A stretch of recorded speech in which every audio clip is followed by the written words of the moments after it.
I do see quite a few medals behind you in your picture.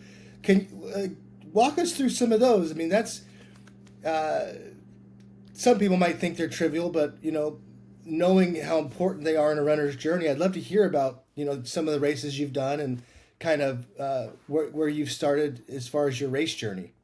So that one closest to me, the yellow one, was one of the Mhm. first ones I did. It was like a 10 mile. They called it the beer and bagel run.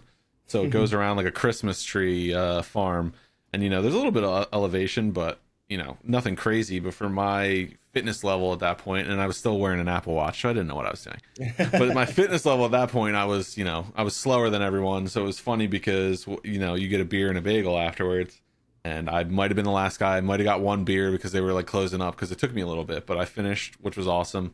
The crowd was really cool at the end. Um, the other ones are the Wissahickon, the Dirty German that was a 50K. We did one loop and I made a rookie mistake and I had shoes, trail shoes, but I kept the plates in, like the carbon fiber plates, Oh yeah. and my feet were smoked about 12, 13 miles in. And I was like, oh my god, I took them out and my feet just didn't recover. So technically I didn't finish that one, but it was still a good learning experience. The one next to that is a trail half marathon we did on the Wissahickon down here, which was a lot of fun. I did the Broad Street 10 miler with some of my buddies this past May last year. That's always a good time, and it was kind of cool because how I've told you I've kind of yo-yoed losing weight and gaining weight. Me and my sister and my cousin did that initially. Oh God, what year was that? I was younger, obviously, but I look back at my time and they were pretty close, so it wasn't like the fitness dropped off too bad. So that was something that was kind of Nice. cool to look back on.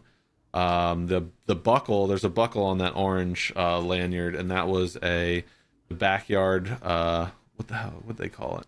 It was up in the middle of nowhere because I remember it was one of those convincing my wife that hey, this is kind of like a vacation. So we went to like a bed and breakfast, and it was on like I guess it was like a Cub Scout or like some kind of scout campground, and it was a huge loop. And I felt so bad for the race director because he was trying to explain like the way you're supposed to go, and it was just he held up a map and there was like 50 million different things. I was like, I don't even know what the like.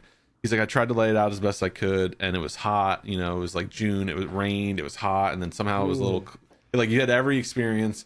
One part of it was literally like you're going up a hill like this, and I just remember falling, and it took me like 12 hours, but that was the 50K distance. So that was a Right 12 on. hour format, which was awesome.